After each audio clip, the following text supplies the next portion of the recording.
Bismillahirrahmanirrahim. Öncelikle bu fırsatı verdiğiniz için teşekkür ederim. Malumunuz her sene Hz. Peygamber Aleyhisselatü Vesselam'ın doğum yıl dönümü, viladetinin sene-i devriyesi ülkemizde ve İslam dünyasında Mevlid-i Nebi şeklinde idrak edilmekte. Bu sene inşallah Mevlid Kandili 3 Eylül'ü 4 Eylül'e bağlayan gece, yani çarşamba günü akşam idrak edilecek ve bütün camilerimizde inşallah Mevlid-i Nebi startı verilecek. Bu sene Mevlid-i Nebi için özel bir sene. Çünkü Peygamberimiz sallallahu aleyhi ve sellemin viladetinin 1500. yılı. Dolayısıyla tarih olarak da özel bir anlama sahip.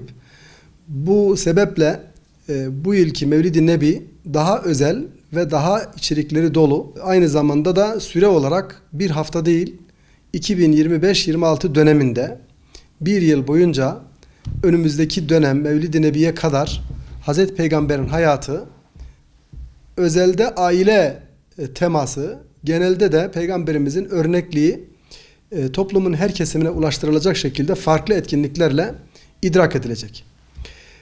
Malumunuz 2025 yılı aile yılı olarak ilan edildi.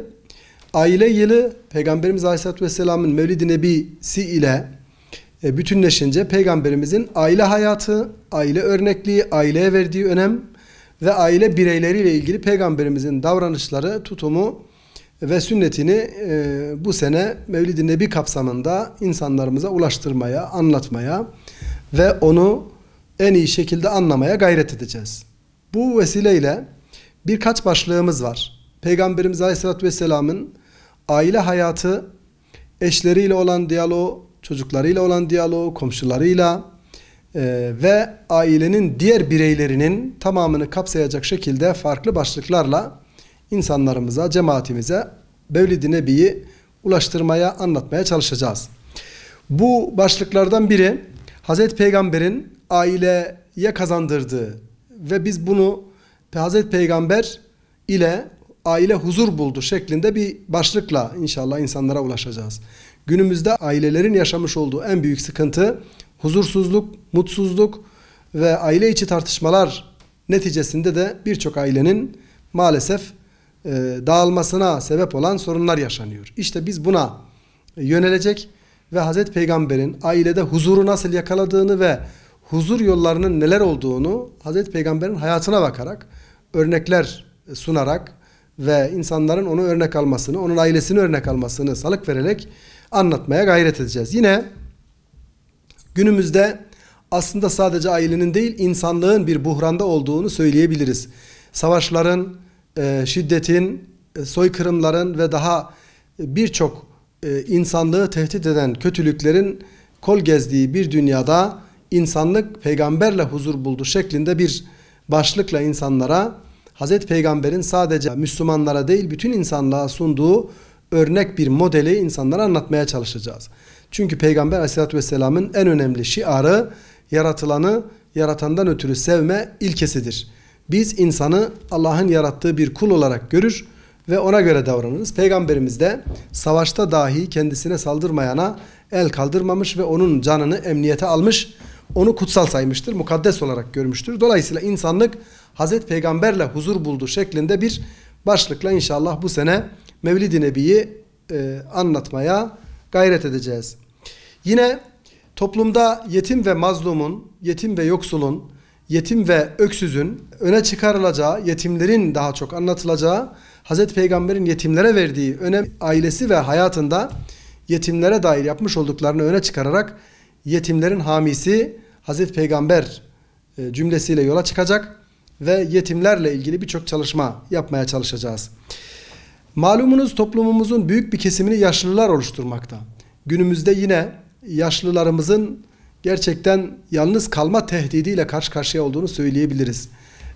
Ailelerin küçülmesi, çekirdek aileye geçilmesi, insanların yaşlılarıyla yollarını, evlerini, odalarını ayırması haddi zatında yaşlılara dönük bir tehdit oluşturmaktadır. Biz öyle görmekteyiz. Halbuki Peygamberimiz Aleyhisselatü Vesselam yaşlıların ailenin bereketi olduğunu, huzuru olduğunu birçok hadisinde bize anlatmaktadır.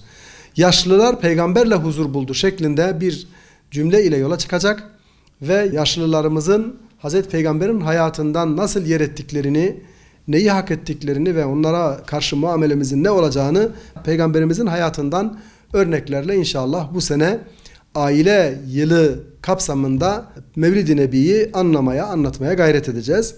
Bir diğer önemli başlığımız gençler. Ailenin önemli bireylerinden olan gençlere yönelik çalışmalarımız kapsamlı bir şekilde yürüyordu. İnşallah Mevlid-i Nebi ile beraber biraz daha Hazreti Peygamber'in hayatını, gençlere yönelik çalışmalarını ve gençlere verdiği öneme dair programlarla içeriğini doldurmuş olacağız. Biliyorsunuz günümüzde gençlerin önemli bir kitleyi oluşturduğunu ve dini konularda bilgiye muhtaç olduklarını, aslında birçok bilgiye ulaşmakla beraber dini bilgiyi sağlıklı, sahih kaynaktan öğrenme konusunda mağduriyet yaşadıklarını biliyoruz. Biz gençlere sahih dini bilgiyi Peygamberimizin hayatını örnek alarak, hayatını örnek göstererek, anlatarak gençlere ulaşmaya çalışacağız. Hazreti Peygamber Aleyhisselatü Vesselam'ın peygamberliğinin ilk döneminde ona inanan insanların tamamına yakını gençlerden oluşuyordu.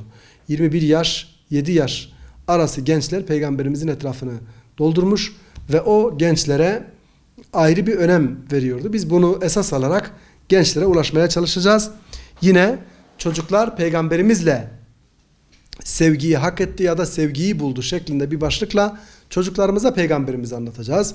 Dolayısıyla aile yılı, Hazreti Peygamber'in hayatı Mevlid-i Nebi bütünüyle ailenin bütün bireylerini kuşatacak, kapsayacak şekilde bir Mevlid-i Nebi programını insanlarımıza sunmaya gayret edeceğiz. Bu vesileyle Hazreti Peygamber Aleyhisselatü Vesselam'ın rahmeten lil alemin, alemlere rahmet olarak gönderilen ve alemler kelimesini özellikle altını çizerek vurgulayalım. Sadece müminlere değil, bütün insanlığa bir rahmet getirdiğini, sadece insanlığa değil, haddi zatında dünyaya, tabiata, aleme bir rahmet getirdiğini, Kur'an'ı getirdiğini asla aklımızdan çıkarmadan Peygamberin hayatını en iyi şekilde ve en doğru şekilde öğrenme gayretinde olmalıyız. Mevlid-i Nebi'yi de buna vesile kılmalıyız diye düşünüyorum.